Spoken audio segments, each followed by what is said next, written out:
What was that? Boys thought the blood was blue. Like younger boys don't know the difference. Like they watch ads and they think it's the real one. कि औरत को मोन करना allowed ही नहीं. Actually, international market really good campaign. You saw you. Oh, sorry. Please introduce. You tell me. I can see. Hello everyone, a very warm welcome to all of you on this round table hosted by Manifest in collaboration with Laadli and UNFPA on gender portrayal in advertising. And thank you very much, first of all, for making it on a weekend. That's great. So before we dive in, I would like to just invite Ms. Anuja Gulati of UNFPA for a quick opening note. She said, give the keynote. I said, please don't say that. She said, okay, opening remarks. I said, no, I'll just try and set the tone. And because it is opening, let me put down a few points. So on behalf of UNFPA, I'd like to welcome you all to this roundtable on gender portrayals in advertising. For most of you, I think you don't know about UNFPA. Let me tell you a little bit. UNFPA, or the United Nations Population Fund, is the sexual and reproductive health agency of the United Nations. And we work to deliver a world where every pregnancy is wanted, every childbirth is safe, and every young person's potential is fulfilled. So these are our broad three areas. And we do this by working on three transformative goals, which really have the potential to change the world for every individual by 2030, by when we want to achieve the sustainable development goals as globally. And these are trying to address unmet need for family planning, preventing all maternal deaths, and responding to gender-based violence, discriminatory and harmful practices like child marriage and gender-biased sex selection. We work very strongly with a focus on evidence and demographic intelligence. That's now our fourth pillar. And because we are the population fund, that is a core pillar. Our long-standing partnership with Population First and the Laadli campaign over the last 2 decades is really an outcome of this commitment of ours towards addressing discriminatory norms and looking at gender inequality. Coming to the theme for today, advertisements, as we all know, really don't just sell products. They really shape perceptions. And because of the ubiquitous nature, they really have the power to reinforce gender inequality, but also the very, very strong power to dismantle gender inequality by challenging discriminatory norms, breaking stereotypes, and portraying men, women, boys, girls, and persons with alternate gender identities in gender diverse roles. But for decades, advertisements have really reflected a narrow and very stereotypical portrayal of men and women. Women generally, we know, have been linked to the domestic situation, shown as a homemaker, doing cleaning jobs, caring for the family, household chores, all of those things. And उनके लिए समझदारी हमेशा detergent की खरीदारी में I went back. Men portrayed as adventurous, taking risks, they can taste the thunder, definitely. Boys, and I really mean no harm, but yes, that's how they're portrayed. Boys are portrayed as being adventurous, bold, playing outside the house, getting dirty. दाग हमेशा अच्छे हैं लड़कों के लिए. लड़कियां तो घर के अंदर रहेंगी, always neat, tidy, promoting beauty products, and being prepared to be a homemaker. I mean, I found one ad very, very ironical. She's standing up, a young girl, 7-year-old, standing up with a round roti, and the entire family is applauding her being able to make a round roti and celebrating it with an ice cream. I mean, just beyond me. And these portrayals are not just harmless, but ads, 90-minute ads, 90-second ads, 2-minute ads, being played repeatedly over time, have really normalized and reinforced these deep-rooted gender biases. Another very important concern that I have is the very narrow and exclusionary standards of beauty which are being promoted in our advertising. Women always shown as young, as fair, size 0. I mean, yeah, fair skin, size 0, always conforming to unrealistic body ideals. And such representation can really perpetuate colorism, body shaming and a sense of inadequacy amongst those who do not really fit these standards. But very encouragingly, over the past decade, maybe a decade and a half, we have witnessed a very meaningful shift in the way creative professionals are challenging social norms. Advertisements that once used stereotypes to sell products are breaking stereotypes to sell the same products. We've got this very interesting ad where a man is ready to take on the woman's name after marriage. I'm sure you all recall Havel's. Or families are seen saving for their daughter's education, not for her marriage, HDFC, Standard Life Insurance.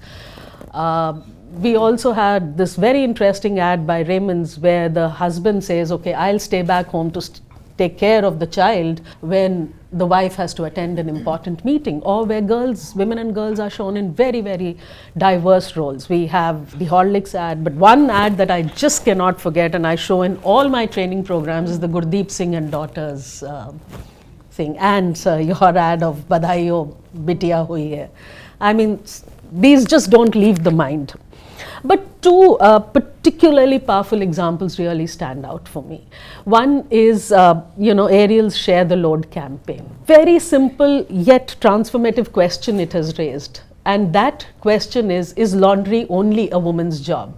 And in raising this in such an emotional way, it really encouraged men to share household tasks. And in doing that, it challenged a deeply ingrained social norm that was a woman's role. Similarly, we have Tanishq, and Tanishq has consistently addressed not just gender stereotypes, but also other social prejudices. And its campaigns have portrayed women as having agency, women as decision makers. And I remember, way back in 2013, when they came out with the ad of this dusky woman, having a girl child being remarried. Another one of their most brilliant ads is, where they've shown that maternity break is not really a career break, but a boot camp in leadership. And to the very recent ads, which really talk of women's agency, her choice, much against societal expectations. Yeah, women need to work, but she's very happy, I need to take a break and stay at home. So amazing. Other brands are also, many other brands are contributing to this shift by promoting identity, inclusion and acceptance, particularly inclusion of persons with alternate sexual orientations and gender identities. And some ads that I have really liked are the Starbucks, it starts with a name, or the Bima Jewelry, Pure as Love ad. Well, this progress reflects really a growing recognition that society is evolving and that brands and advertisements need to really evolve with it. The shift is real, but I feel somewhere that it is still incomplete. And how will we make it incomplete? I feel the path really lies in being consistent. Ensuring that gender equitable representation is not occasional, but really an integral part of brand values, storytelling, brand narratives. I really look forward to the discussions and the deliberations of today, the diverse perspectives that all of you would bring to the discussion, and see how we can really further embed gender equality at the heart of brand narratives. I must, or I will really be failing if I do not thank Rahil from Manifest. Thank you so much. Sharada, Mr. Sridhar, Population First, for curating such a brilliant event. Thank you so much, Sharada. Thank you, Anuja. That was a very comprehensive, research-based analysis of the and for setting the context for the discussion going forward. So before we again begin, can I just request all of you for a quick round of self-introductions, starting with myself. I'm Anupama, Sajeet, features editor at Manifest. Sir, can I request you to carry on? I'm Executive Trustee of Population First, and probably that's my identity, nothing else. Today. The rest you know. Hi, Anupama, Woman First, producer, mother, and everything else in between, but also producer at ZigZag Films, co-founder, and a woman of my own voice and light. Hi, I'm Amitesh. I'm the CEO for an agency called Leo. So I do a lot of the advertising there. So you're the guy they want to Either way, Yeah. let's see which way it goes. Hi, my name is Ahana Kumra. I'm an actor, entrepreneur and producer, and I love telling stories and I love being part of stories, and most of the work that I have done has always broken stereotypes, so I hope I can continue to do that for the rest of my life. Hi, I'm Afshan, director, founder of Not Bad Films, doing commercials. Yeah. Hi, I'm Harshada Menon. I'm an ECD at Ogilvy. I've been in advertising for over 18 years. And I just feel that I'm very overwhelmed by so beautifully you put what you've put, right? There are very few times you realize the impact that you could be having. So really fortunate to be part of the system that it lets you do that. So yeah. Let me add, she's the one who has done this stray-free ad. Oh, that's another brilliant piece of work. That's a great Brilliant. Beta, Stay free layout. In fact, we gave it the Laadli award this year. Brilliant. I'm going to feature that in my next edition of my book, 30-second film. Lovely. Applause for her. I'm Sharada and director of, I was the director of CEO of Population First. You are founder trustee of Population First. So I have been working for the last 24 years and I have seen the journey, I have seen the change, and I'm very, very happy that what we started is a small idea and the big vision is taking shape today. And it has taken shape today, and the fact that you're all there and are willing to talk about it is something which is very, very amazing. The first time I made a presentation at Ad Club in 2004, I remember Santosh Desai made a presentation, I was there, and Pranay Mishra was there, Jason Dipuna was there, and I remember Jason saying that we are here to sell products, not to bring change. And today you're all fighting for change, and that I feel is such a satisfying impact of our work. Thank you so much for all that you are doing. Thank you. Hi, I'm Sonal. I'm an advertising filmmaker. I'm Kopal. I'm the founder of my production house Superfly Films and a director, and yeah, and a mom, which I love being. So, And Kopal is also the driver of a women's directors forum. So, a collective. Yeah. Remember, Yes. you did that. Choti Soch. Yes, yes. Urban Club. Yeah, Urban Club. Again, Wonderful. very, That's a very, very nice. That was I've been introduced. I'm Anuja and I work with UNFPA. I've been with them for now over 2.5 decades, and we've supported the Laadli campaign also for more than more than that, in 15 editions, and really happy that what started as a small idea to integrate gender into communications has now really been able to push the levers of change, and we are all here, so wonderful. I must say here that this is probably our last event in association with Laadli. We are withdrawing our support. You all know what's happening internationally. Development funds are drying because of one individual, and not just drying up but being diverted to humanitarian situations in Palestine, and I think those are more critical.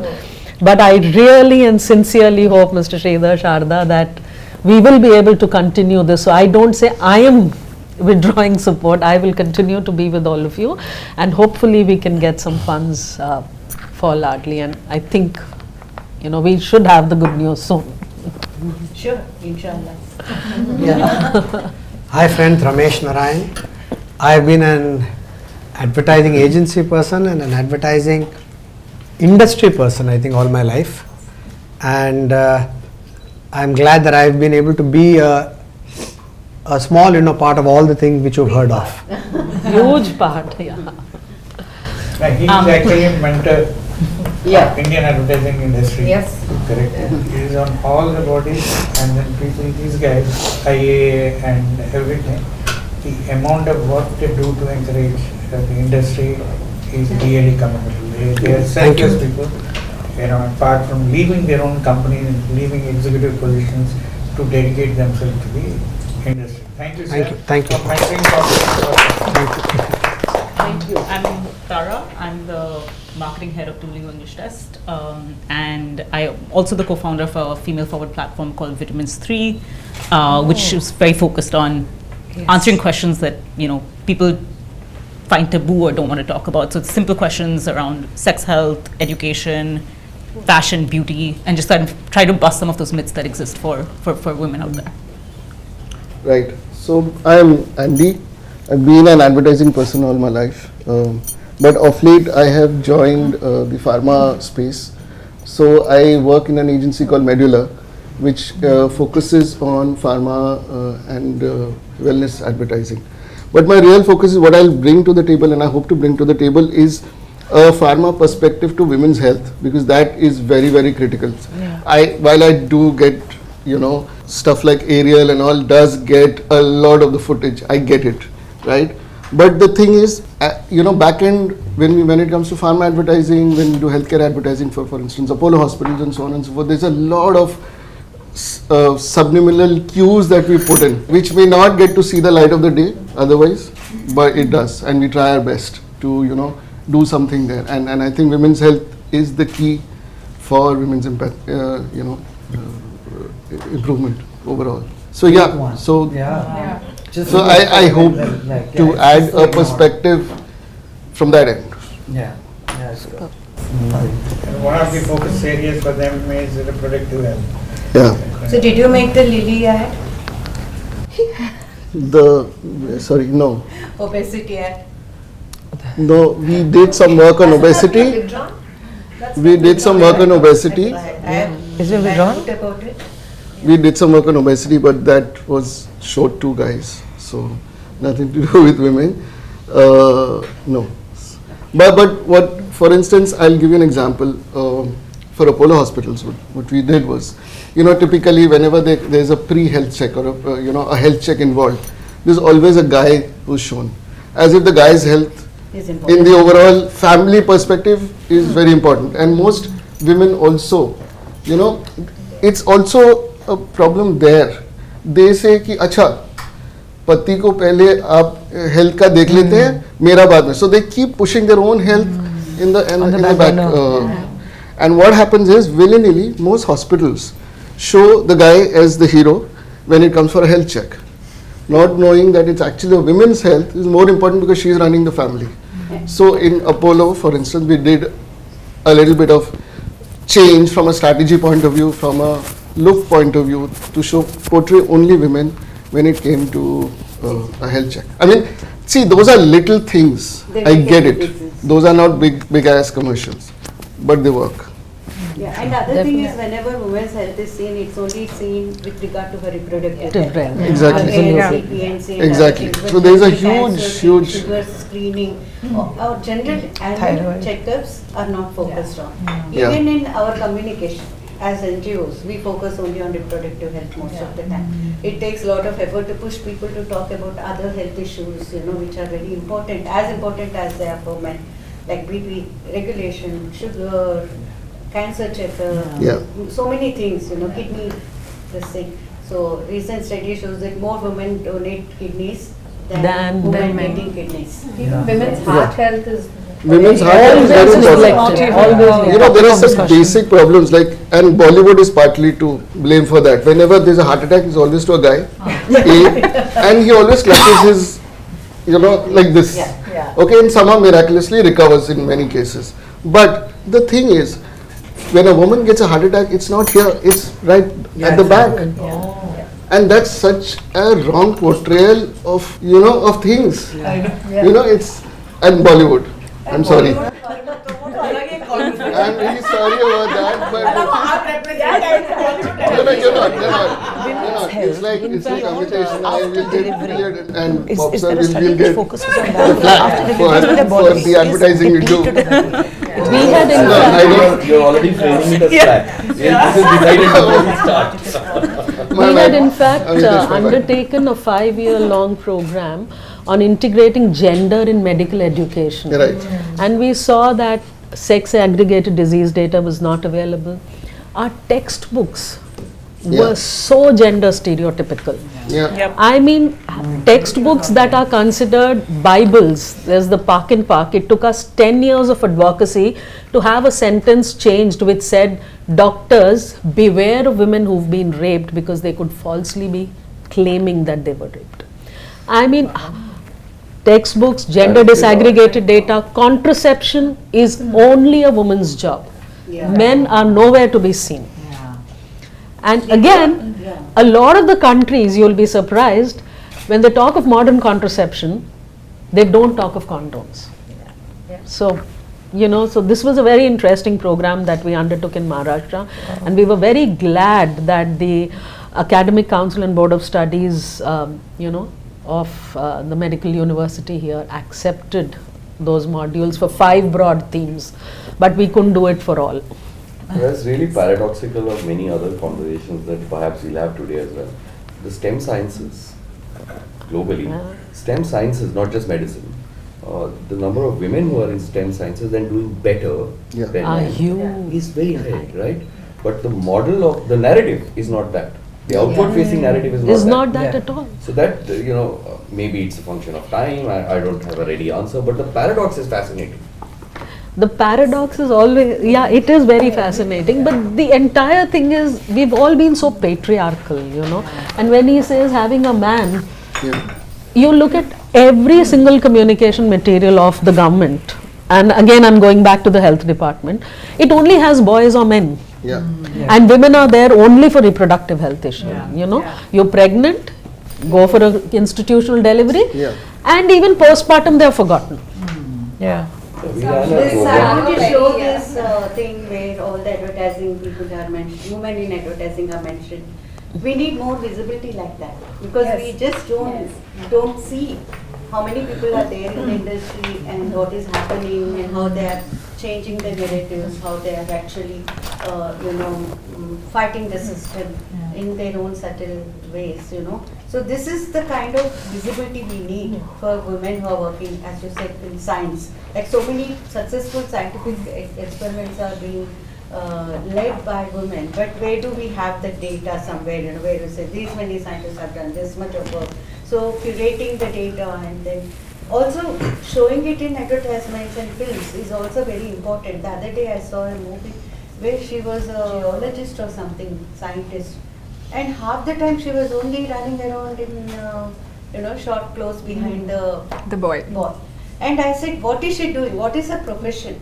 So sometimes they say, oh, she is a doctor, she is a nurse, she is a fitness trainer, but they never show her in the context of her work. She's always the eye candy. And then she's doing something else related to house, husband, boyfriend, etc. But what is it that she is doing as a doctor? What is she doing as a intellectual? What is she doing as a fitness? And so many fitness trainers are there, but the context is not set in her profession when you are communicating. You can communicate hygiene in a fitness center also, right? But the thing is, she's a fitness person, but she comes home and gets worried that the floor is dirty. You know, that kind of thing. We have to shift the context to her profession and show her as a professional, working in a professional context in a professional way. Not just at the side, this thing, identity, oh, she's a doctor, she's a, you know, scientist or something. It's just a name. That's just the like intellect of a tag woman there, is never but what are shown. you visually showing? It's nothing. You I know? mean, there was another very interesting advertisement, and I forget, where she's the boss, stayed back to complete some task in the office. Stay back. And then she gets back home and checks with her husband what she needs to cook. I mean, We pointed out that there are many ads and brands which are kind of doing progressive work, but if we, that is like barely scratching Lip the service. surface. If we like just step back and zoom out and have a look at the larger picture, we see that even studies as recent as 2025 shows that almost nearly 94% of Indian advertisements still reinforce the same gender traditional stereotypes and male dominance. Which brings us to this question, clearly the issue isn't visibility of women. It is the portrayal that is the problematic part. And we see that, and we have data to back up that it's not even the consumers, consumers are evolving as we see around us, the purchasing patterns and all. Women are increasingly purchasing big ticket appliances or automobiles and high-end items. So what is it that's stopping advertising and brands from showing a true picture, evolving picture? If we can just get into that, like any of you can feel free to jump into the discussion. I think ignorance is the biggest enemy. Correct? I don't think so. And 90% of the time, it's not women or men, 90% of the time in an advertising agency, nobody sets out to say that, I want to write a bad commercial. I want to write a commercial which is male chauvinistic. Yeah. Correct? You go by the past, whatever is being done, and it's like normal consumers, what you see is what. You see a lot of advertising where if you are working on an FMCG, the code is to put a women in the kitchen, dining table, nice yellow, a table mats, and then window, and then Kellogg's family eating. So it's all about defined everything. The picture is so ingrained in your mind. You start writing that. If you are writing for an FMCG or any of the FMCG brands, you will say that okay, women cook in the house, then a friend will come, a neighbor will come, friend will not believe in the. That's a typical pattern of FMCG advertising. Yeah. A believer, a non-believer, and somebody who comes and then give affirmation that what she is saying is true. This is the pattern in 90% of all advertising, FMCG advertising across the world. It is only the 10% we break away from that. So if you are working on a typical, Unilever agency or a Procter agency or ITC agency or a Dabur agency, and you are conditioned to think the way clients think, and your own intellect also, gets muddled, then you say this is what I need to write. You will not break yourself. But if you wait to just push them, if creative people are aware, I actually blame more creative people than anyone else, because before writing you have a choice. After writing, these producers, directors will have to obey what you are saying, because money is involved, clients are involved. But before writing, you have a choice whether to make it as a boy or a girl, whether to set in the kitchen or the dining room, whether to set the boy playing cricket or the girl playing cricket. Okay. And usually, the clients have never been philanthropic. And if you go in and tell them that I want to, general neutral advertising I want to do, they'll say, bugger off, don't come to my office again. So if you were to actually go back and tell them that you want to do cut through advertising, it's fantastic to see a girl cycling rather than a boy cycling. Because of the cut throughness, they will agree little, they will understand that the real motive for you to change advertising. But it does not matter, I did something, a girl writing a bullet for an insurance company.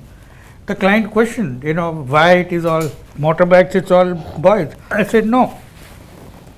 Imagine the power of looking a girl on a bike, a puny little girl on a bike. And then we went and got some vloggers who do, Enfield biking, and then showed the pictures and said, okay, if it cuts through, then fine.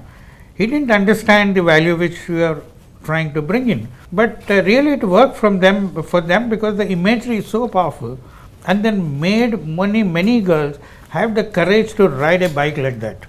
Otherwise they are relegated to little puny bikes. Scooties. So change happens when you decide. You decide, and then when you have a white paper in front of you, and then blaming others, we can make our own change out of, maybe all of us sitting in an agency, at least the copywriters who write, would work on at least 30-40 commercials a year, at least 5-10 commercials they will produce, each one of them individually. Slipping in one or two is not a difficult thing. And if clients understand, like clients like Tata Capital, HDFC, all of them have understood the power of even little nuances. Even if I had a commercial for HDFC where I had the father and daughter talking. Daughter was only 6-year-old. But we said that second layer we will not have, earlier all insurance commercials when child and then the father is involved in a decision making. Behind that you will have the mother coming and then serving tea and then saying what is happening. So we said no, mother will sit at the table, at the dining table, and she'll be working on a computer. She has no part in that, but we said, the second layer, the story is about father and daughter. Correct? If it is father and daughter, the role of women, that's in the second layer. Nobody even in pre-production meeting would have cared what I am going to do with the women in the behind. But these are little images which make a huge difference. I think the change makers, one of the things, Dr. Sharada is and Mr. Bobby Sister propagated is influence the influencers. That's the most powerful tool people in this room has got. If you influence them, they will go and then influence, because their influence is on work which they are doing. Correct? They will go and then do that. We have successfully did that in feature films. We did that in OTT. We did that in advertising. We did that in journalism. We did that everywhere. We just have to increase the army. Correct? If more people decide that wonderful commercial she has done, because the client is also willing, but still the way they have crafted, taken that through and then made an impact and then brought in the entire dialogue into a family, where a boy is involved, father is involved, mother is involved, they're talking, sister is involved, and then they're talking. Correct? And then these are the things which, if only people understand the power they have, we have more power than the billionaires who write a check. Bill Gates is writing checks and he has no influence on people, whatever, it's all bad influence. But you can write that badai ho ladki hue. You also need brands who are willing to take those chances. Most brands still want to be very safe.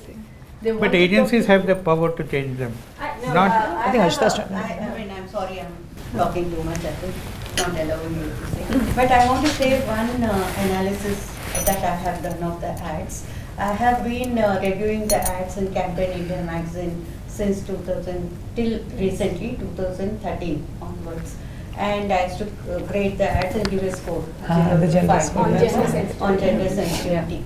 It was very well appreciated, and after 10 years I have done an analysis of all the scoring, and I found that those brands which are catering to the young women and not little but adolescent girls were more woke in their approach, because they know that they are the ones who are not taking any rubbish anymore, and they want change, and they understand that they want change, they want a different world. So whether it is Biba, whether it is Tanishq, whether it is many of the ads have shown girls in a more positive role, right? Whereas ads which are brands which are catering to typical traditional products like cooking oil, house cleaning products and other things which are generally handled by the women who are in their 40s and 30s, 40s and 50s, it is very, very stereotypical, absolutely stereotypical. And all those brands which are catering to men, the aggressive, macho, Durandar type of men are actually gender insensitive, because they were showing them in, whether it is perfume ads, we had fog and other things and rape culture and so much of things. Like it is, I don't say that corporates are ignorant or they don't want, they know who their clients are, what their mindsets are, and who is having what kind of ideological this thing, and that is how they have been making the ads, right? So while I'm very happy that there are so many good ads which are showing women in a very positive light and then which are very groundbreaking kind of a thing, and even what is it, share the load ad, we haven't got any such change in the Nirmas and Surf and others, right? There the woman only is doing the washing and all, because this is just switching a button. So at least we are saying work is very easy, just switch the button, at least do that much, to the men. So but the fact is that it is if it is microwave, you find the man going and cooking.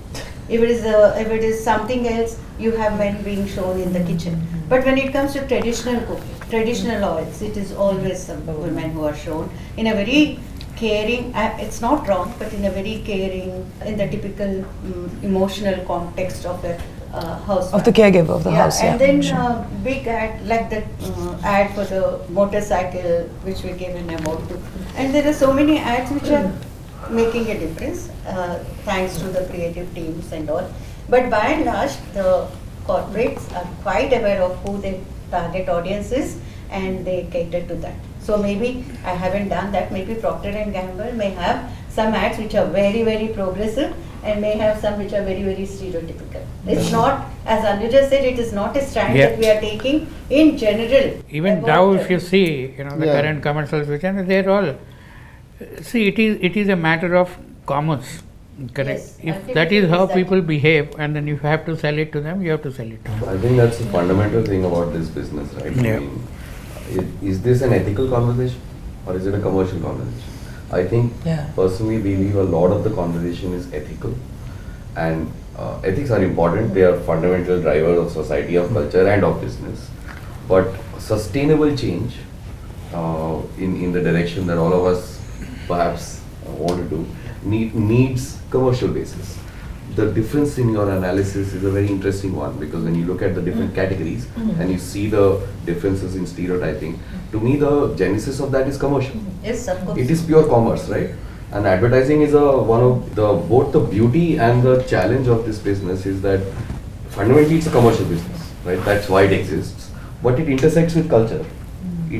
Without culture, you cannot drive commerce. That's what advertising fundamentally is. If you think about this narrative from a business standpoint, there is a very, very strong argument for change. It is not only about, hey, I think we should be progressive, I think we should be fair. Yes, of course, all those things are true. But you know what, it doesn't make business sense anymore. The best advertising, forget gender equality, forget this subject, but if you look at the last 100 years of advertising, the best brands and the best advertising are those that are on the front end of culture, not in the mainstream of culture. It's the bold work, it's the brave work that builds big brands, makes billions of dollars. Now in this context, the best brands are those that are staying at the front end. The problem is this, and I think Bob, you raised a very, very important point. There are patterns, and patterns take time to break.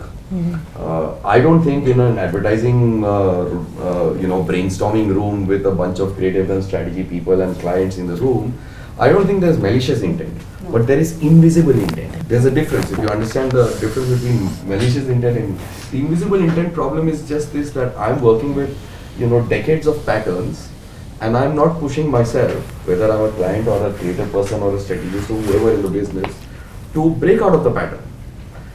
Thankfully we are starting to see some good work, perhaps not enough. But why is that work good? Why is that celebrated? You celebrated it in your opening speech because it made a statement for gender diversity. I celebrate it because those brands are incredibly successful brands. Well said. They are brilliant brands. They are big businesses. That's why the advertising business should embrace that work and celebrate it as much as it must acknowledge its responsibility from an ethical standpoint. So, to me, these are not two separate arguments. Much like advertising is not either culture or commerce, it's both. Correct. And when we as a society, as an industry, as a business learn to look at it together, the change will accelerate. And we have data to back this up also, that positive gender portrayal actually drives business outcomes. So I don't know where is the excuse lacking that we have business targets to meet, and that is why we cannot do unstereotyping. Unstereotyping actually drives ROI. So what is actually stopping us? In fact, I remember. You say Sorry. I think the problem is very, very basic. Like there are not enough women writing, approving and releasing ads. There are not enough women in the room saying, hey, I hate cooking, or I'm a mom but I need some time off from my child, or I'm into gaming, or I'm into cars. So that's not there are not enough women doing that and raising these Women are questions. not writing for women. Yes, yes. So we need more. So it's a very basic sort of a thing. Like in the beginning, you have a lot of girls in advertising, but when it comes to leadership and taking decisions, that's where something. And I completely agree when you say that it's a very human profession. I would say that we are in, right? When you relate to what you're seeing in an ad is when I will buy the product from you, right? So it kind of is. So I think that it's a very basic sort of a problem that we need to solve. I also feel that no one starts off writing women out or women stereotypically. Advertising industry is not like that. As a director, when I get a script, I know this is the 10th version. And my first 5 ideas, they're like, client didn't like it, client didn't like it, client didn't like it. And eventually it went to Indore in research and just died this really sad death. So we've got this one, let's do this, what can we do? So that's what happens. That's number one. Number two, there are 2 types of advertising we can say roughly right now. One is the very brave advertising, which you spoke about, which has made an impression on everyone. And then there is the selling advertising. Now, we are talking about every ad cannot be a woman on a bike, a woman knuckling off that guy and saying, I'll change the light bulb and all of that. What does our everyday advertising show? So bravery is not always the biggest thing you see. There is this very sweet, lovely Lysol ad which has come out, which made a very deep impression on me. I'm sure no one has seen it also. I don't know if they've seen it. But it's for Lysol, which is what do you see when you see a Lysol? What do you think? You think a woman mopping and mera ghar chamak raha hai and this. It starts with 5 women having a girls' night and 1 girl's playing a guitar. She's singing, they're having a girls' night. One of them goes to the bathroom and says, oh my God, your bathroom is so nice. And she is like, what did you do? And all of them are going there because women talk about these things and it also felt real. I know she has cleaned the bathroom, but I'm also seeing her have a life. Yeah, exactly. So I'm saying that can you make everyday changes? So when you show women on screen, it's about how you show them in everyday advertising, because honestly, I know how much work I have done in showing women going the whole hog, going all. I just did a film for Titan in which we showed women being busy. And the idea, the flip on the busy was that they are, they're getting out of their jobs and all of that. Now there's this very lovely scene in it, which is she's driving her car. Now in my head, a visual for us when women are driving cars and they're talking about freedom is they're like, they're headbanging, rock music, cranking it up, hair blowing, going crazy, I'm announcing my freedom. What we did was we went very, very nuanced, because you also just drive carefully and responsibility. I mean, enough of those people driving by say, hey, women driver. And she's grooving to music, thinking about her life, and she's enjoying it. So it's simpler, it's nuanced, you could like it or not. But I think you can't tell brands to spin around overnight. You need to put in small cues. And this scene I picked up. I picked this up, I looked at it and I loved this girl's night, and I love that Lysol did it. I so love what you're saying, and I just want to build one thing on top of that. Yeah, I think personally I feel, the over-the-top flipping of the stereotype, the woman on a bike, is not real. I would push harder to say, can we acknowledge women as people, as human beings with rich lives and textured, minds and intelligence, and who do everyday things and who are not as tomboys, in the interest of swinging the pendulum from this direction. The symbolism sometimes advertising pushes it to an extreme that makes it fake. And I would actually, I think those do more damage than they do. Absolutely. Just to add on your now everyone's a brooding cop. It's about where you're showing a woman, how she's just to add to your point, as a young filmmaker, right, when we to show the Gen Z girls or the millennial girls, often when we're supposed to show them as free women, they become tomboyish. So when you're trying to see that no Gen Z girls, while they still play cricket, and I did a cricket film for Tata, they kept wanting to push the girls to look more tomboyish, and we said no, they wear floral colors, they wear pink colors, they wear little colors on their lips and still play cricket. And we pushed for that boundary in that film, and then thankfully they were okay with that, but it was such a hard conversation for me to convince in the room and say no, she doesn't have to be dusky, she doesn't have to be tanned. They're very self-aware about their skin. Get someone with curly hair. Get someone with curly hair. Because diversity check. The protagonist had to wear a purple shirt. because she was looking nice in it. But they were like, no, make her look like a cricketer. Like, why? She's driving a car, she can be just stopping. Another kind of stereotyping girls. Yeah, so again, there's another stereotype, another kind. That sentence only, make her look like a cricketer. Is a cricketer always a boy, and that's what. I'm a sports person, I play tennis. So now if I play tennis, I can't wear pink. Is the conversation I have to fight for in, I'll tell you, okay, it's been years now this has happened. Like it was almost like 5-6 years back, and it was a very small brand called Rio Pads, okay? So the thing is that, and like I want to start off like, when you were talking about the stray-free things, are like things that I want to kind of, like even when we are talking about periods or things like that, we're still stuck in the time when, come on, I was 14 when we are talking about our brothers and everyone. Time has changed so much. Listen, I had to let go of my uterus because I wanted to work. Because it was a time, like when I was 32, I went through endometriosis. Nobody even knew or understood what. So you're just bleeding for 20 days. That is not being spoken about in rooms where if you are a working person, you have to come and do your shoot. You have to come and do your edits. You get what I'm saying? There are like so many levels. And at that time, I let go of my uterus because I was like, I do want it to work. I didn't have to. You know what I'm saying? You had to make that choice. Yeah, like I had to make that choice for work. But I wish like people start, which like Libris and all of them, internationally are doing that. Yeah. We all also need to somehow kind of come to a place where besides like a family stigma or things like that, just generally about what women or the pain that they sort of go through needs to be made as simple as fever, cough, or like allergic reactions or this or that. You get what I'm saying? Like, so when a girl is not there sitting in the table, it's considered okay, it's like, oh, she's going through it. It can't be like that. So during that time, I've done a commercial for Rio, very small brand, like the family, like the owner, the founder, like the owner of that, his mother or his wife went through the same thing what I did. So I did that commercial and they wanted to kind of change the stigma because during that time, remember, the blue was being poured. So then we changed so many times. So then we did the film.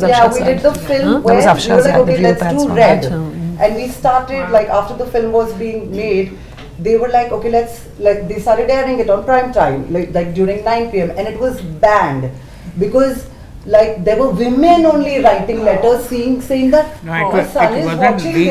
it wasn't legal at one point. It went to court. This went to court.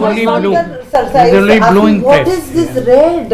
And we don't. But this was the first time on the screen they showed red blood. We're eating dinner. We don't want to answer these questions. And also, so like Naveen and like really? What was that? Boys thought the blood was blue. Like younger boys don't know the difference, right? They watch ads and they think it's blue. But for the longest time, because that's such deep conditioning. Like what is this blue? In fact, I remember when I did my first film, and my first film was Lipstick Under My Burqa. And that film was banned because there was a mourning scene where Ratna Pathak Shah is masturbating on the big 70mm, and because she's mourning because she's getting an orgasm, which is the most common, normal thing for any human being. And women should be allowed agency of their bodies. And I remember the censor board sending out, I still remember I was in Los Angeles with Alankruta because the film was being premiered at the LA Film Festival. And wahan par hum log ko, we got a letter. And the censor board had said that there is pornographic sounds in the film. That was the line in the censor board. Wow. They were okay with that. And I said, but okay with the women getting raped on screen. But not with masturbating, because there's a problem with that. Or a woman being able to allow herself to choose the kind of life she wants. She may want to have sexual intercourse. हमारी सभ्यता कहती है कि औरत को मौन करना allowed नहीं है, अलाउड ही नहीं है. So I'm saying like there are many things, and I think through my work, and I have really been able to, and I think when I started out as an actor in the film industry, I remember there was such deep conditioning of ऐसे ही होता है, item songs तो आपको करने ही पड़ेंगे. These are the things that we are told as actresses when we are young. You have to do like body तो दिखानी पड़ेगी यार, पतला रहना ही पड़ेगा, ऐसा एक सर्टेन टाइप का दिखना ही पड़ेगा. It is thanks to, I think, my job that I've been able to understand that, you know, there is such deep conditioning. I remember we were on a panel because the film was, you know, because it's a really big marketing study. I feel Lipstick on My Burqa for me is a film that transformed me, changed my life, and it made me really identify myself as an individual in the Hindi film industry as a woman, because it's really hard to break that kind of stereotype where you can have the liberty to say कि यार मुझे नहीं करना ये काम. I've said no to a lot of work which I thought like was not aligning with my thoughts, you know. Of course, that makes you realize that then you're left with no work, because there is really no scripts for women, you know, honestly. After Lipstick, they've only made 4 more shots, so they've made those kind of shows where it's liberating, yes, but in parts, not like a complete, you know, space. I think like, I remember like Coco was, we were on panels and we were not allowed to advertise the film on, in the cinema, in the Hindi theatre, and it was not allowed, the ads were not supposed to run in TV. That was a mandate given to us when the film was being released, and the film released after 1.5 years of like legal disputes and all those things. And I remember like हम लोग panels में बैठते थे. There used to be Ratna Patakshra, there used to be Anupama, there used to be me, Konkana, and there was a young girl called Plavita.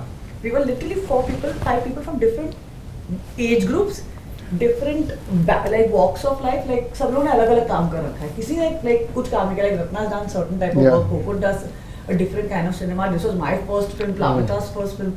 Plavita comes from Assam, I come from like, you know, Lucknow. So we had a very different conversation. I still remember Coco saying that हम लोग क्यों sanitary napkins को brown paper bag में बंद करके लाते हैं? And I'm talking 2016. And I sat and thought, I'm like, हाँ यार मैं क्यों brown paper bag में बंद करके लाते हो? ये तो सबसे normal. मैंने कहा यार ये तो सबसे normal चीज़ है. Why am I being allowed this? Yeah. Just to take on that and to take on something that she said about, you know, menstrual health and not discussing in daag achhe hain. I mean, everybody says daag achhe hain, but not one brand has said that, you know, you are a woman, you will stain when you menstruate. They still talk about this pad will stop you from staining. They have not spoken about it's okay to stain. It's okay to stain. It is going to happen.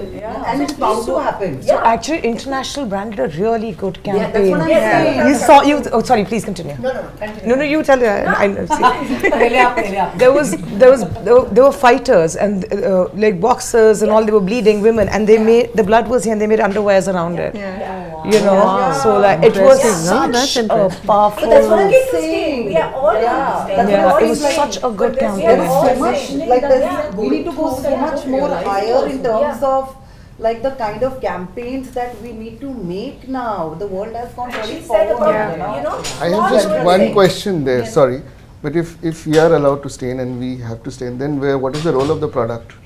Because the role, the product, it's normalizing the product is supposed to stop I think there's a couple of things then, here, right? See, that's where what Amitesh was saying is the ethical versus the commerce issues I can add to this. I think there's a few parts, and I've been observing this conversation a little bit. I think number one is there's certain products that are gendered, and there's a bar that needs to be pushed to normalize life around that, right? Like the brown paper bag. Why do we do that? Why does something as normal need to be put in hidden and the stains, all of those parts come under that, right? It's okay. These are normal. Like women there's a few things, right? So one is normalizing what leadership looks like in a boardroom, right? Which is there aren't enough women there, and this is also why categories that don't need to be gendered are gendered, and nobody's questioning why a motorbike is masculine and why detergent is feminine when everyone buys these products, right? Like whether you're a boy in a hostel going to do his laundry, he needs to do his laundry. He should not be taking it home to get his mother to wash it, right? So it's about sort of showcasing that diversity with products that should not be gendered. But with certain categories, if a woman's in a boardroom, her assertiveness looks different.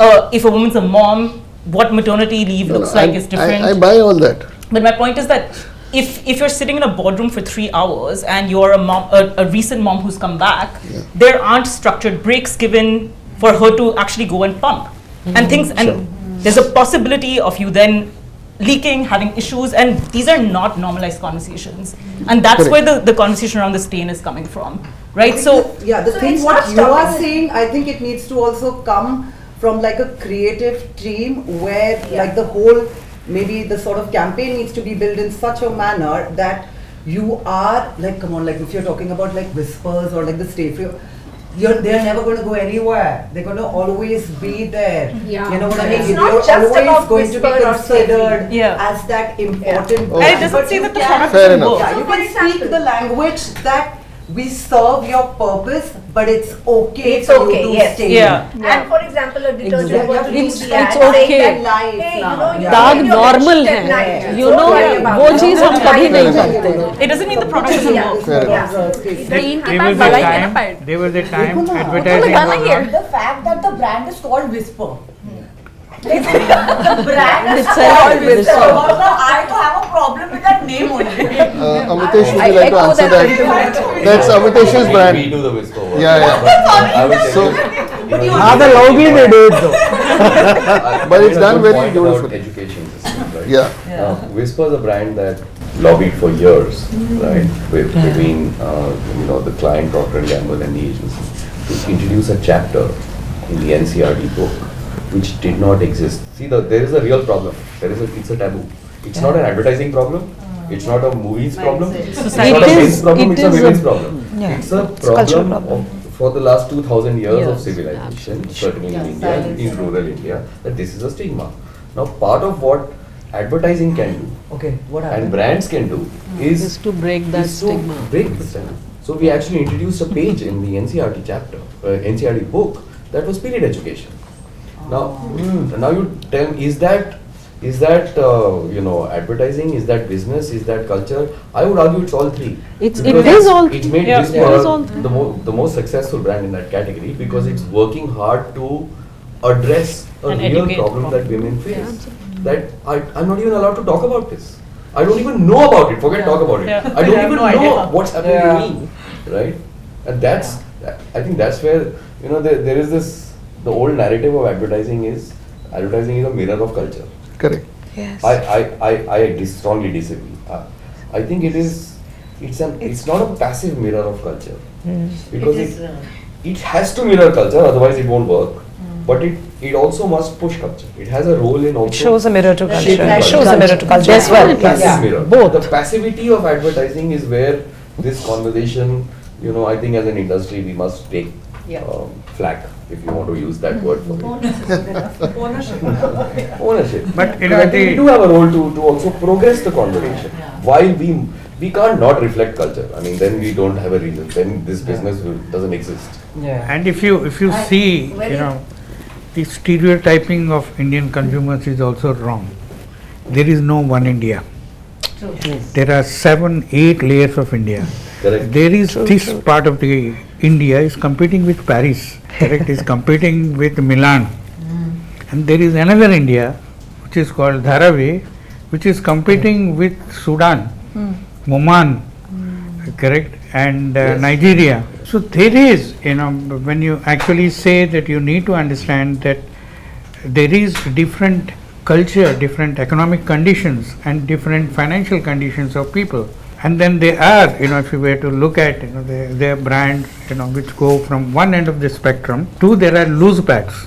Their job is completely different. And then there are premium packs, when you're talking about all these affordable, thin, foldable, pocket size, all of that are talking ultra thin, correct? I launched Whisper. So it is, it is a different socio-economical and cultural nuances which you are talking to. But Procter as a company, really hats off to them. They run the large program in this country to really groom the teenagers. They don't say that we are, just teaching them on the hygiene, menstrual hygiene. They actually, apart from that, they groom children. They groom teenagers to really know about the world far greater than what it is. So it is a very different product category, different economic needs, different functional needs, and then you have different layers of brands communicating. I take your point of, at one point in time, Doordarshan, black and white, we could not distinguish whether it is blue or red. Did not matter. When color television came in, and then red was gory, and then there was objection because still there was only one television channel. So red was banned to using it to really bring in some civilization to that.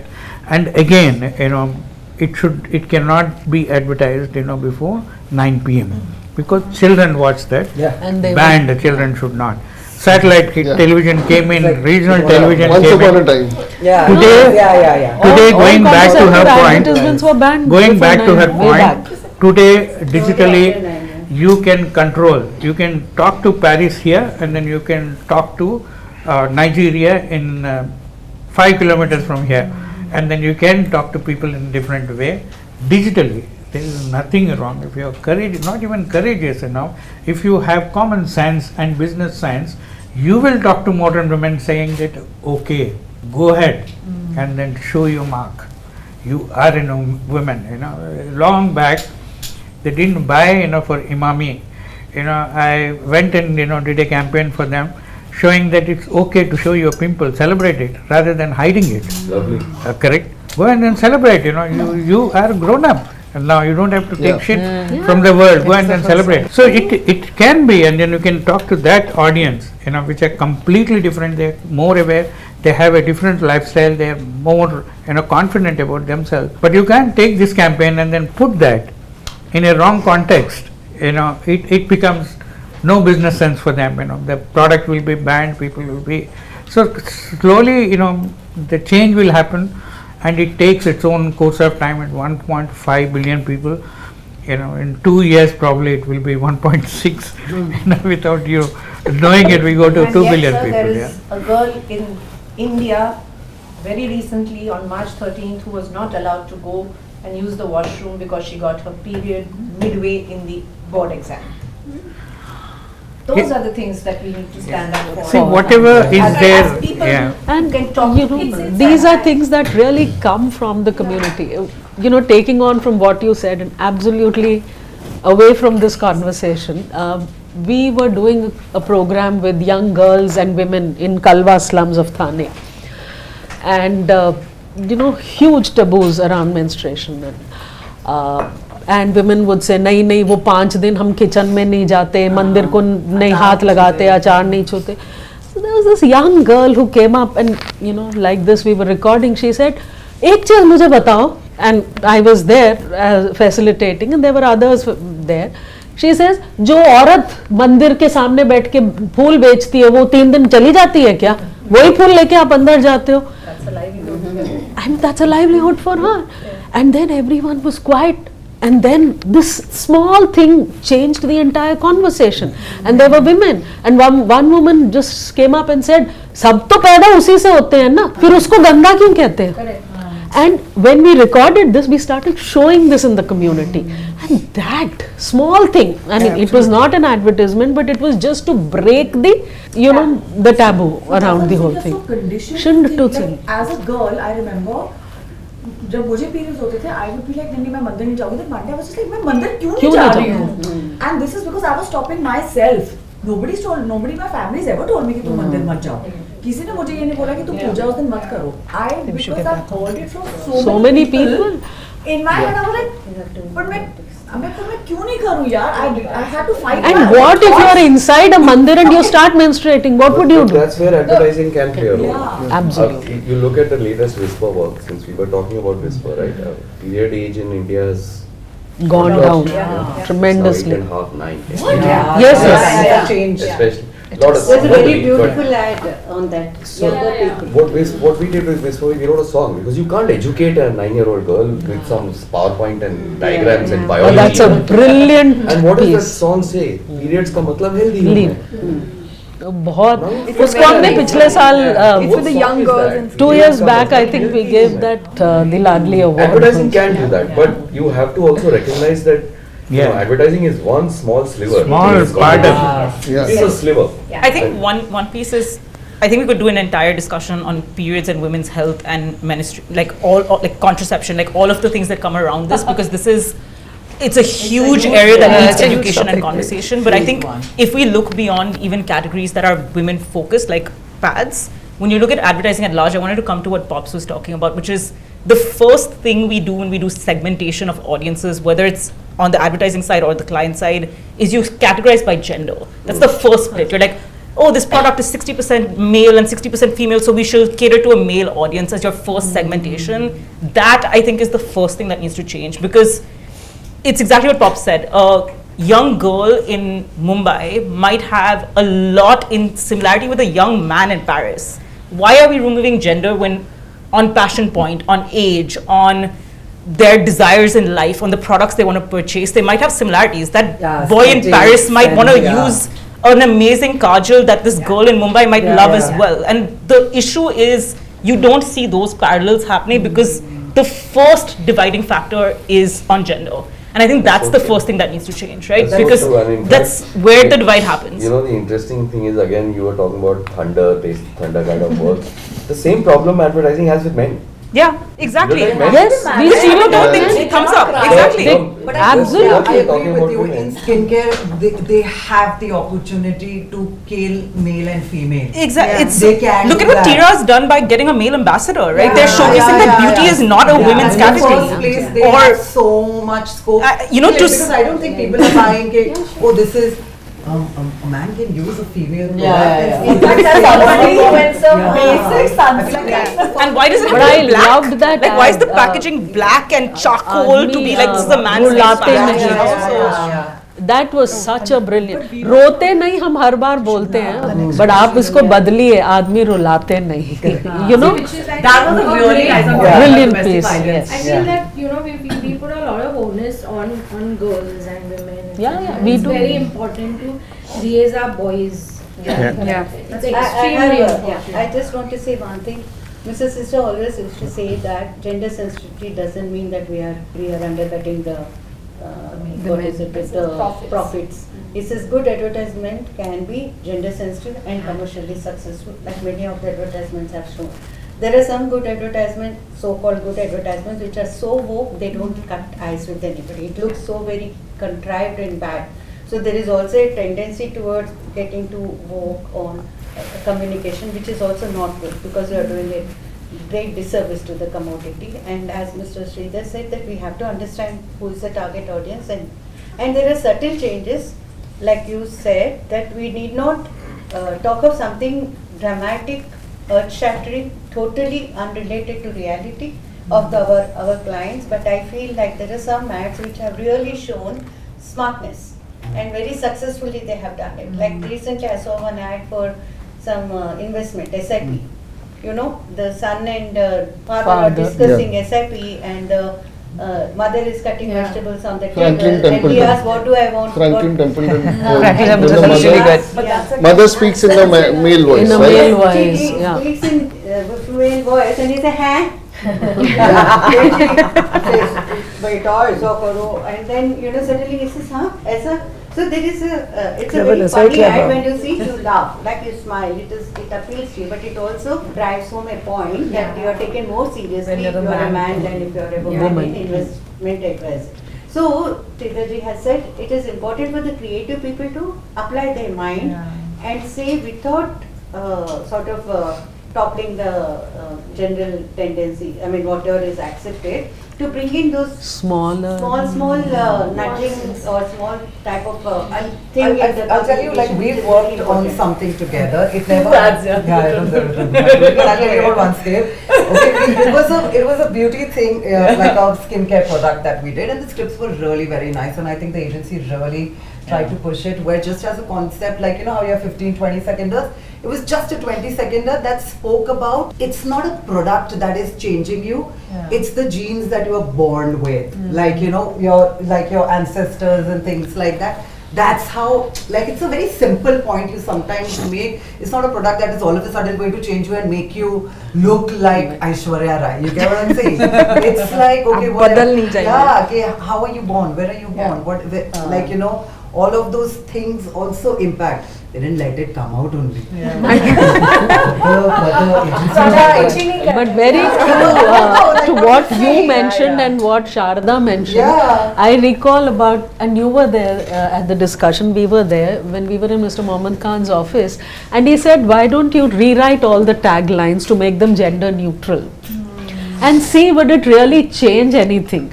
And I actually went home and that day and said, let me try and rewrite. You know, I started with Lalita ji's ad to Prestige, jo Prestige se kare, jo बीवी से करे प्यार. So why can't it just be जो परिवार से करे प्यार वो हाथ बटाने से करे क्यों इनका? You know, I was actually looking at that.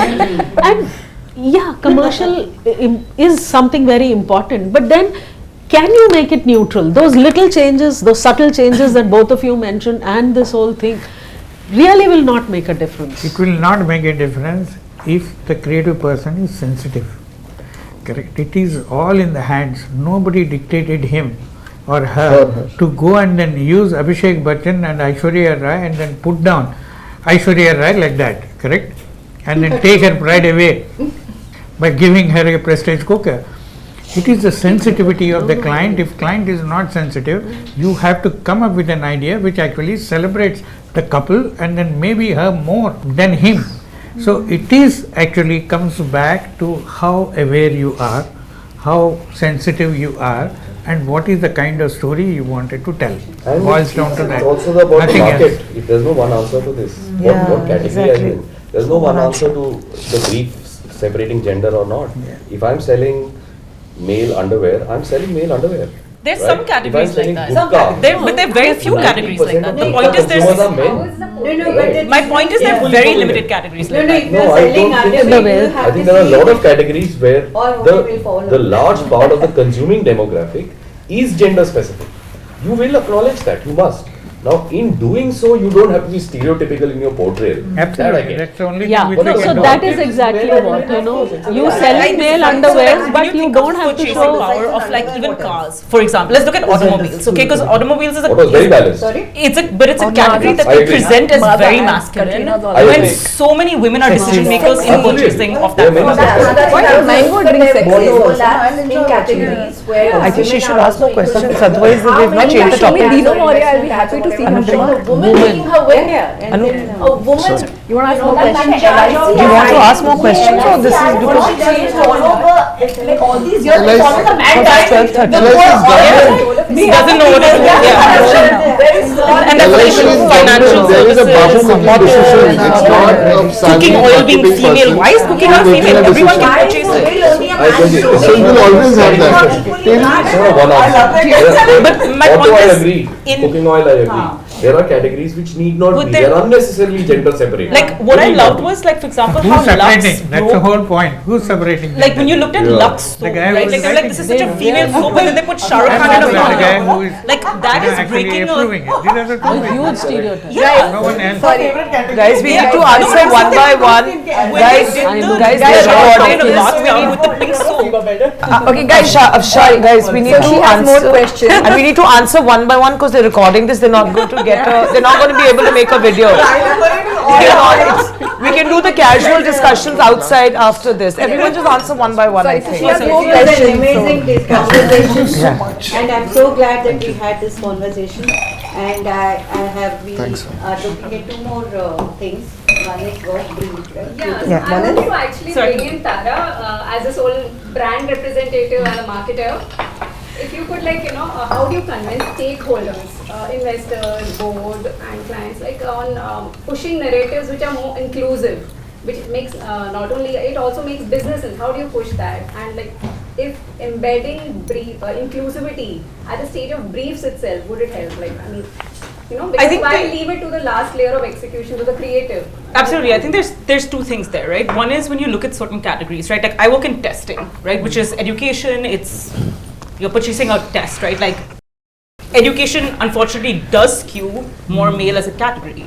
It should not be that case, right? When you think of like, especially higher education, when you look at, so if you look at my test, it's a higher education product and it's focused on studying abroad. Think of how families finance that. The saving will go towards the boy in the family. That's typically how our society is built, right? But as a product, am I advocating that? Absolutely not. I know if I grow the female segment of the category, my entire segment is going to grow. It's not isolating the man as I do that, right? So my split right now is 40-60, 40 female. If I did a gender split saying, oh, I'll go with the majority, that would be a disservice to my product and my category longer term. So I've actually proportionately focused our marketing on the female segment. Last year we launched a woman in STEM scholarship for one woman to fund her education abroad and have her come back and build in India. That girl is our biggest advocate right now. She's in Purdue. We did this in partnership with the principal scientific advisor to the government of India. And I also feel like some of these projects need to be long-term. This was a one-year project. Ultimately, when you think about it, you're rewarding one consumer if you did the math on it. But what are you building as a narrative longer term? The number of girls who have DM'd me separately after this being like, when are you launching the next scholarship? I want to apply, I'm doing robotics, I'm doing this degree in motorsport engineering, right? Things like that where you would be like, why would women look at these careers? That's the change that I think needs to come in from categories. The second part of it is these need to sustain beyond March. These need to be conversations that happen throughout the year in soft ways, right? It doesn't have to be these big ticket beautiful ads that we talk about. It needs to be the textbook change. It needs to be removing gender in that one article that's been written, which is calling a doctor a guy and a nurse a woman, right? So it's that sort of stuff that needs to change longer term. And that's the stuff that we don't celebrate because you don't see it as visually as like some of the bigger ads we're talking about. But I think long-term discussion and trying to remove gender where I don't think it matters in categories, right? And being more clear there. So that's just one example of how we've done it in our product. Can I just add to that? Backlash, like from being seen as too woke, especially in a polarized and diverse society like ours, does that also stop?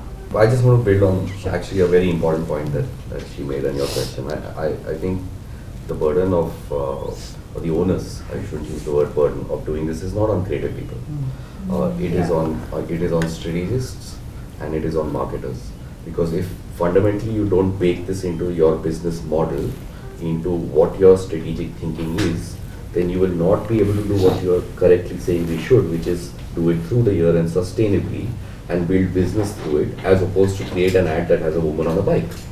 So to me, the belief is the most fundamental place to engineer transformation, not just in gender inclusion, but in anything we do in the world of brands and advertising. So it has to go ground up. We have, in our thinking, we have to think gender neutral. Then we will help the creative expression to do that a lot more effortlessly, as opposed to do it in a way that is for the sake of doing it. कुछ करके करना है तो मैं I'll put a woman there. I've written a story, now I'll put a woman there. That's okay. That's not core. And I think I agree with you in the sense that you need to build it in a way that it also makes business sense and business output, right? Like I think it's what you were asking, which how did I convince people? I'm saying I'm growing this market. I'm growing this segment. This segment grows. It does not isolate your other segment, and we're going to get more volume, and that is the case, right? So I think it's sort of how and I think a part that I wanted to push here, and this is because I've been both advertising side and agency side and client side, is it's a partnership, right? And I think you can ask Pops this as well, in the sense of the best collaboration and pushing of boundaries comes when you have partnership built on both sides to drive that narrative. Because if your brief sucks, tell the client this brief sucks, and work on it together, right? That's the piece that I would. Sorry, I have a question. I mean, all of you guys are extremely, well versed with what has been happening over the years, right? I keep wondering, is there a workshop or a seminar that can be done to educate the agency or the clients to understand how the systems are changing, how the audiences are changing? Because a lot of times when we get the brief, it's the age-old data that comes as a baggage, and I get a whole brief that core audience is this has to remain this has to remain that, and of course I'm not at a place where I can fight that. We've been doing a lot of workshops for gender sensitivity. Yeah, we have done. Yeah, so as far as our own industry goes, I'm saying, the International Advertising Association India chapter, along with them, has been actually investing in this. 2014, I think, was our first, study that we did along with these people, Gina Davis and UNICEF and all these people worldwide. And 2024 is the next one, and it's just out actually.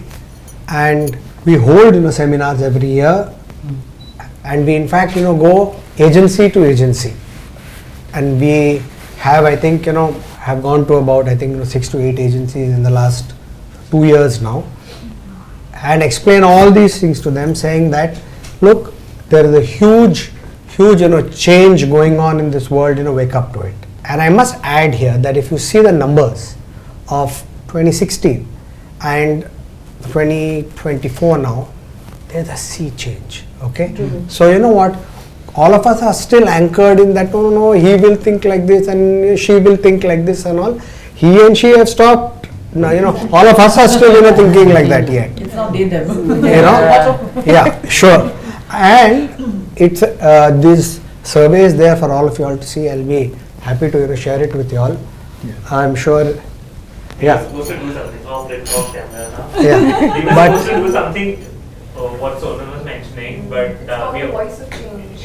Yeah. So, 2 years back or 3 years back, we actually said that, look, when, whenever we meet, people like our friend, Dr. Sharada, who will say that, look, you guys have actually like cultivated all these stereotypes. You have in fact, told me that today's Eve teaser, her words, and it made a huge impact on me. She said, you know what, you feel, "Arey, theek hai, yeah, the guy is saying that, she's got nice legs. So what? Yeah? I mean, he's admiring her legs or something." And she said, no, today's Eve teaser, tomorrow's molester, day after tomorrow's rapist. Stop it now, And so, all of us in the industry said that, look, the advertising industry, the entertainment industry. So it's called, 30 seconds to 3 hours. If the fault for all these, stereotypes is us, we can also be the voice of change. Lovely. So this thing was formed actually, Voice of Change. Sorry, And it's on yet. I wanted to ask you, is there a research paper or anything that consumers' behaviors are in fact changing? And I'm talking more in the mass of India, not cities. No. So our survey has been about ad films, okay, 1,000 ad films we take. And these are the most seen ad films. Sure. And we analyze those films and say that, look, for each of those films, market research has been done. It's not as if some guy, goes out there and says, I have an idea and it's made. Okay? So we have this as a bank, and we get analysts from here and from abroad to have a look at it. And for example, we found in that 2016 one that for the first time we were made aware about color, because all of us used to always talk about sexuality only. That, oh, this, that, girl is shown that way, guy is shown this way. But in that they showed that almost all the films that had a boss as a woman, she is fair. And almost all the films that had a girl as a bai, she was dark. Yeah. So you learn from these things. I am happy to say that in the next survey, things have actually changed a lot. And I think this intervention in all the advertising agencies and all the agencies that we have approached have welcomed us and said that we will invite the entire creative team to come and sit, explain this to them. And I think that is an important thing, as you said. Yeah. That's an excellent initiative. Yeah, it's an important. On a side note, I'm curious, does mainstream cinema, especially the recent blockbusters, if you look at it, starting from Dhurandhar, Animal, Kabir Singh, with their portrayal of the alpha male, does that also, and normalizing misogyny, and when the women is rarely seen as a decision maker, does that also influence ads and depiction of... Actually, if you were to ask me, a lot of women from advertising is changing the way Hindi cinema is doing. correct? You have seen how Gauri Shinde has been doing work, how Ashwini is doing work, and new work is also coming. And a lot of people from advertising who have been into Bollywood are changing the way women are portrayed, including Balki, correct? And before 2020, before 2000, Balki is also an alpha male. Put it on record. But it's not that, or Nitesh Tiwari, correct? I've known him from IIT Bombay, as an engineering student. I used to tease him like, you're a hostel boy. And only thing I used to change in his scripts, he worked with me for 22 years. Only thing I used to change a boy to a girl, correct? And then he came and then threw the script of Dangal to me. This you will not change anything, and you will be very proud of it. See, it is just that that's why I said there is no malicious intent. If you sensitize them, and any IIT Bombay boy who is in hostel for 6 years, you can imagine that the kind of mindset it would be. And then the moment it's not for anything. The moment you are sensitive, then you will start doing work which is far more. Ashwini, when she was pregnant, she took a 6-month sabbatical. And usually when people take sabbatical, their email will go off, and then when they come, they will again. The entire thing is, so what I made was made her on the copy list, CC list of every client she was working on, including clients, agency, and all the production guys, so that she did not miss out single activity which was happening. And then when she came back, and she is up to date on the brands which she was working on, one simple change makes that sensitivity. If you make that, she is so sensitive about after that how to treat a girl in an office.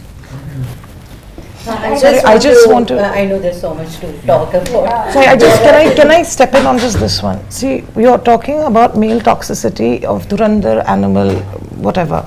But the point is, male toxicity in Indian cinema has always been there. It's just changed face. Angry young man.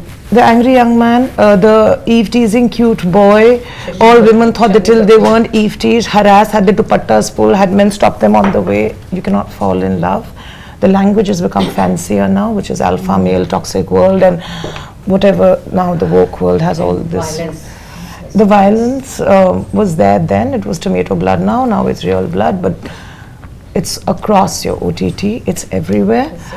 There was a Hollywood. There are no women female directors in film which are doing action blockbuster stuff. We don't have a director of Wonder Woman. In fact, when she was also going to do the film, there was a lot of controversy around it. A first cinematographer woman has just been awarded. None of our advertising crews have women cinematographers. So when you talk about film, the problem is massive. I'm just going to give you the last snippet. There was an actress in Hollywood who did this little test. She got a bunch of actors, and they got some girls, and they said, hey, let's swap dialogues. You read the female parts, we'll read the male parts. And after a bit, the men start going, oh, we're not saying much, you're saying everything. They're like, yeah, that's what we do. So I feel advertising does a lot to try to change it. Film doesn't. I have female film directors in film. Over a period of time in OTT, when OTT started out, because I have been a part of a few of those shows which have been the pioneer, there used to be roles for women. Now those roles have also reduced to just becoming faces. They are not because the lead is a brooding inspector. I love the brooding inspector. Exactly. And it's like so it's the most baseline test across filmmaking, which is, does this movie have two women who are talking to each other about anything that's not a man or love? Yeah. And you'll be shocked at how many films fail this test. More than 70% across the world. And if you look at our blockbusters, I think there's probably not even one that passes the Bechdel test, which is I know it's such a beautiful conversation. I don't mind it going for another 2 hours. So I just want to say two things. One is it's as we all have agreed that it is not a question of gender not making commercial interest. It is also about our sort of understanding the need for change and then tweaking at the stage of brief, at the stage of writing the scripts, at the time of production, and it's everybody's involved, and it is not just a few brands doing a few things, but it should be a year-long commitment. It's not just Women's Day means you have so many good ads, but then what happens? Does the brand pursue? Like I see a few brands doing it, Tanishq, Titan and Biba. They throughout the year they have a good representation of women, and also we are not looking at drastic portrayals. We are looking at minute, nuanced projection of men and women, which are not in your face kind of a thing, which remain in our mind when we watch it. Like you see a man doing something or taking care of the child in a very casual way. Then we know that it somewhere appeals to us, to every individual. It makes an impact which is subliminally, and that is very important, rather than making drastic, radical advertisements. And very woke advertisements irritate me like mad. And which of the advertisements very woke, because it sounds so insincere to begin with, then it doesn't appeal to the audience. Now I want, because every conference has an agenda. So my agenda is, I want to know a few action points that we can jot down now for manifest, for all of you, and for me and UNFPA, that we can do in the next 1 year. 1 or 2 action points, okay? We want this, we would like to organize this, and we'll take this forward. And what is it that we as an NGO, UNFPA as an international agency, all of you as a creative directors, scriptwriters, producers, what is it that we all can do? 2, 3 action points, that's what. We can go one by one and identify the points if you want. From our discussion, we discussed so much. Who wants to start? Anybody? I have a very random one, and it's got nothing to do with this discussion. I feel that women are scared to have babies because they feel they have to choose their work. It's very, you cannot choose not to have a baby. There's no judgment in your choice. Yeah. But more and more women are choosing not to because they drop off. They're dropped off. They drop off. If they have a baby, they don't feel supported. I feel within agencies there should be very clear guidelines, or organizations or talks or something saying, hey, listen, if you talk to the women, don't feel scared. And it's not because I'm saying, forget the fact that there's maternity leave, there's everything, and all of they're not there. It's that pressure that I will not be relevant after 9 months. I think what Sridhar has done, I think, is something very, very useful. Like during your maternity leave, being in constant touch with your clients and all those small things. On the production side, I think ASAP should speak, because within our side, okay, now you have agency people and they get this umbrella that there is an HR and there's everything.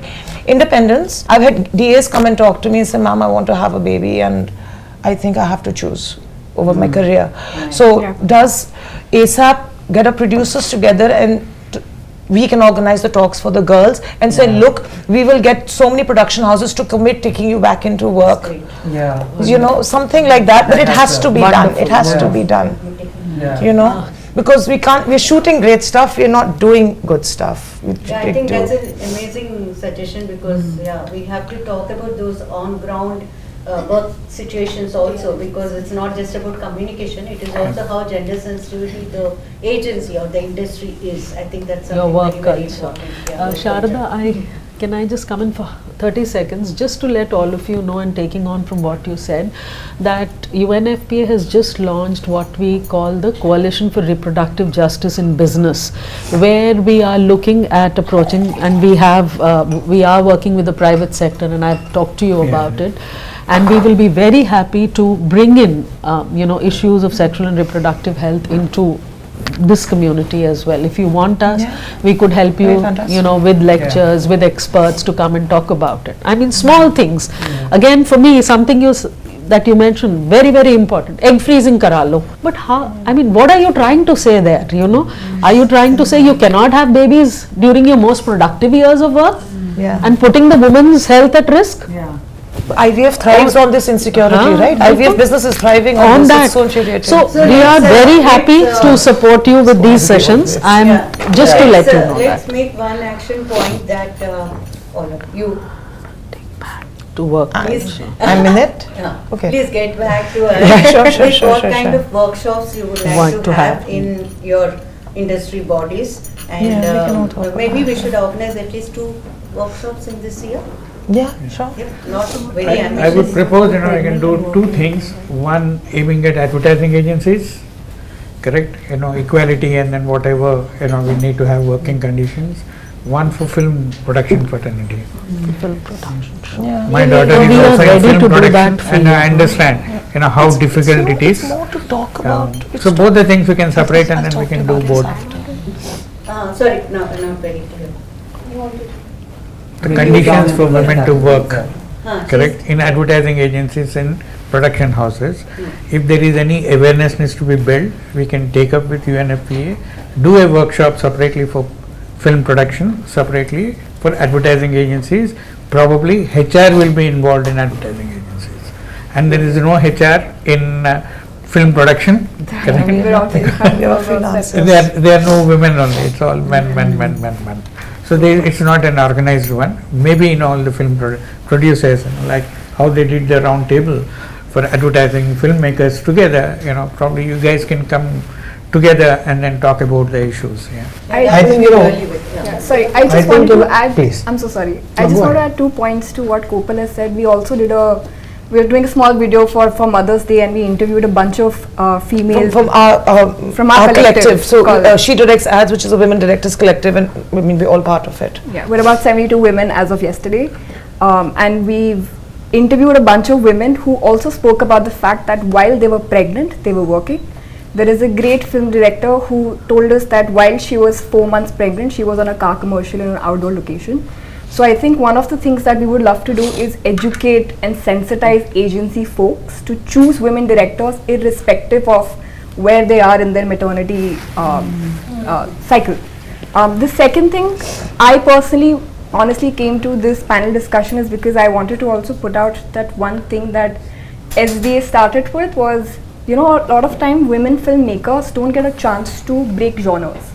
We don't have voices in a lot of the categories. Often a lot of our collective is stereotyped right now into either beauty or storytelling, which is about women, but in FMCG. terms of, or FMCG, about food. But when it comes to narratives where bike, cars, digital, hyper edits, which I started as an editor, so I can do hyper edits really well, but I did 2 films and somewhere I just got pushed into music videos and narrative storytelling, and it happened. And I love doing it, and I will always do it. But I know that Afshan does a lot of car commercials, and when I met her, I saw her work, I stalked her, and I was like, this is possible. But again, for the 69 women who are in the group, it is not possible, and for them it's not.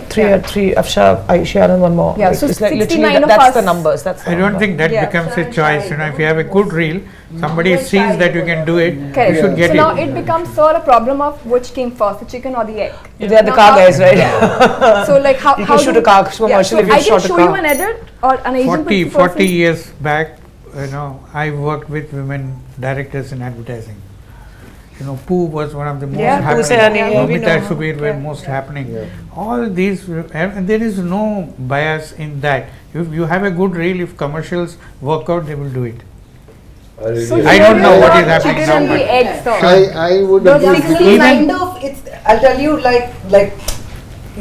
I do make bike commercials, but I think the industry is getting better. Yeah, I do feel that. I feel like I just want to leave on a positive thing also. I feel like in agencies or in selecting a director, it's no longer that biased of a man or a woman. I think your work is being given a lot more importance about how you're doing it, what your capabilities is, and things like that. There's definitely a big shift. shift. I do agree with you about besides being a director, I feel like there are a lot of other technical things that, whether a sound engineer or this or that, like the inclusion of women over there, which is rare.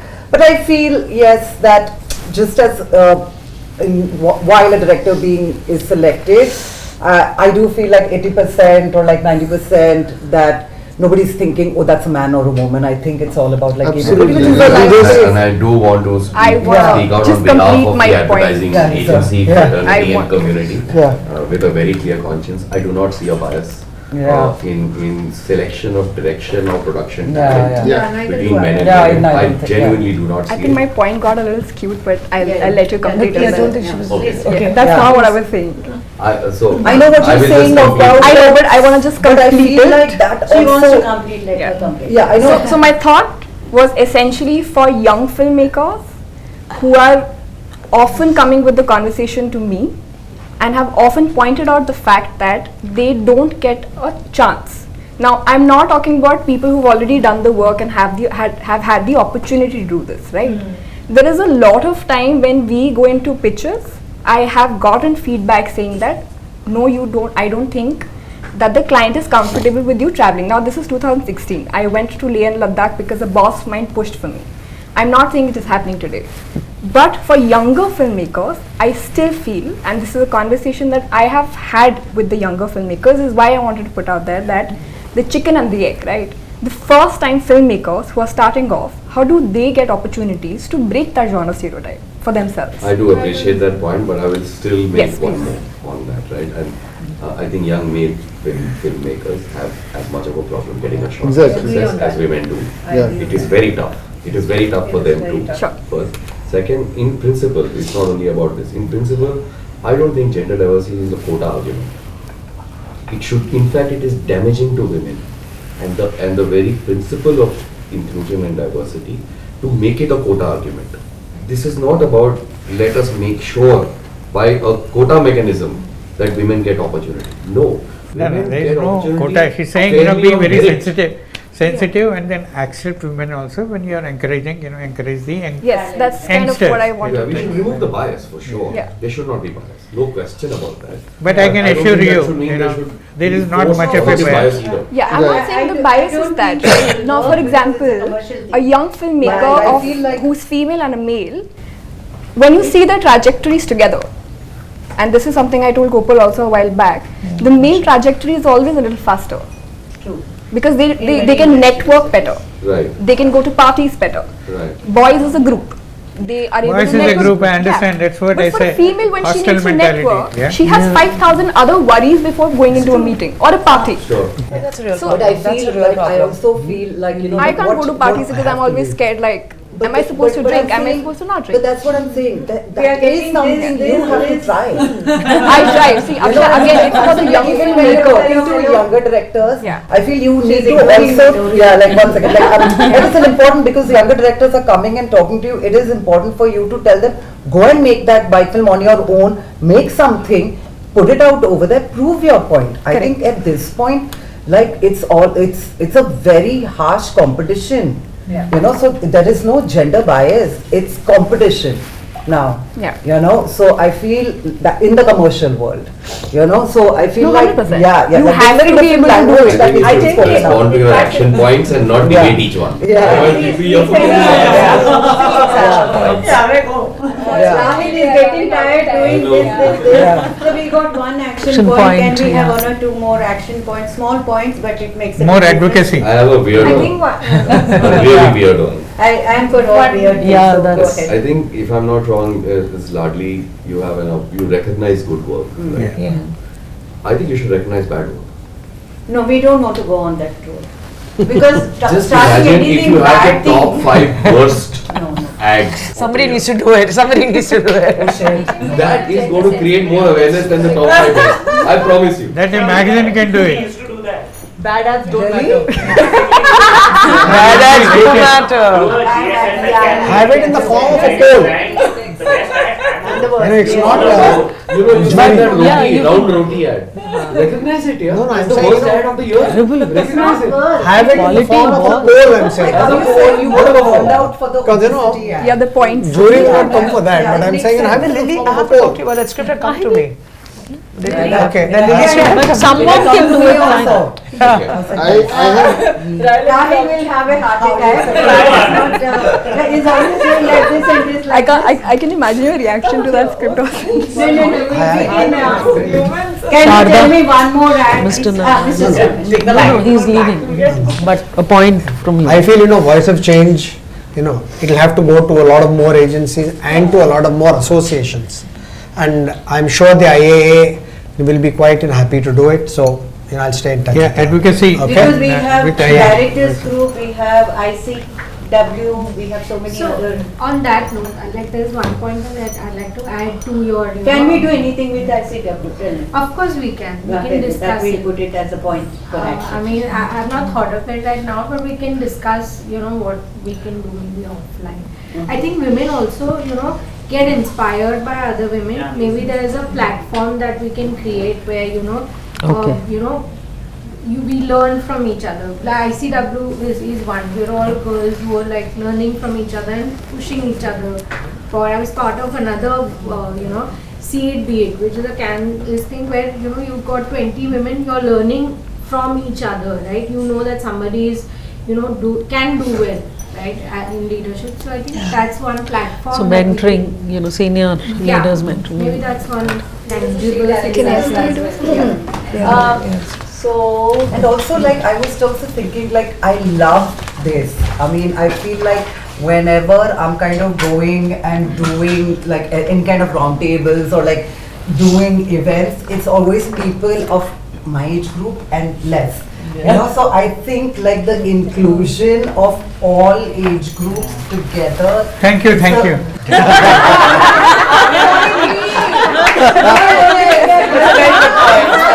All of us, huh? Yeah, I feel it's important. You are eventually listening to everyone and being wow, everybody's thinking the same. It doesn't matter you're a 30-year-old or a older or any of that. I feel Okay, let's have 2 more round tables during this year. Sure. Yeah, I feel something like that. And then we'll get more younger blood age. You know what I mean? I feel the inclusion of that is also. One last thing. I think I know it's beyond the ambit of this. I think we should also have the third gender. We should have a portrayal of, because I've done a campaign for Times of India, Times Out and Proud. It was freaking difficult to get people on, to interview and talk about it. And I mean, Times of India is a very brave newspaper. They managed to put it up on their front page.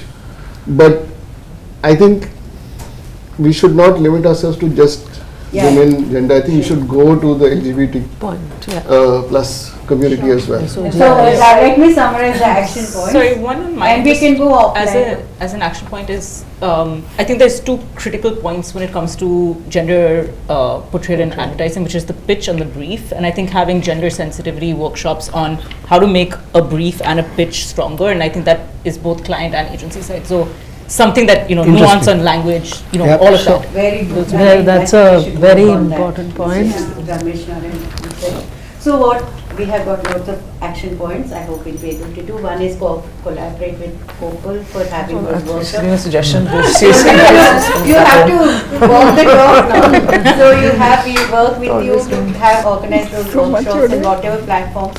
Second thing is we'll work with ICW. We'll find out some action, some activities that we can go together. And I request all of you to please join the Voice of Change initiative, which is a very beautiful initiative.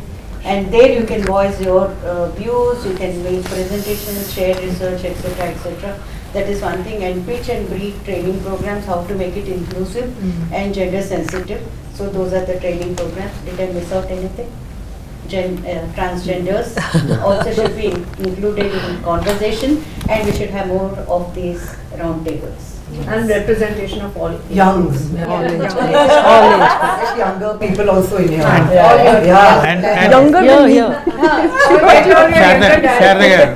And all of us should be much more vocal. And then you write blogs, you make reels, you make something else. Make more people sensitive. Keep talking. Correct. That's the biggest enemy. Correct. You just spread the word and then make And more people I sensitive. also would like to congratulate Rahul for the initiative that he is taking, that is giving 50% coverage to women. The wrong page maybe. That was the wrong page. Did that? This one only. Maybe. Is that the page? Mark that, this is coming just before the lunch break. I just want to talk about this magazine because I'm very impressed and proud of Rahul. Because I have known him for the last 13 years, so I'm a little maternal. Good timing, just before lunch. So he has given 50% of his space to women and 50% of bylines to women. That's really in terms of things, and if every magazine, every publication does it, I think there will be Change your more masthead also. more voices of women which get amplified. So thank you so much, Anindya. I'm really proud of you. Thank you. Thank you very much. Thank you so much. It says manifest, dude. Come on. He is manifesting his dream. So manifest is the right thing.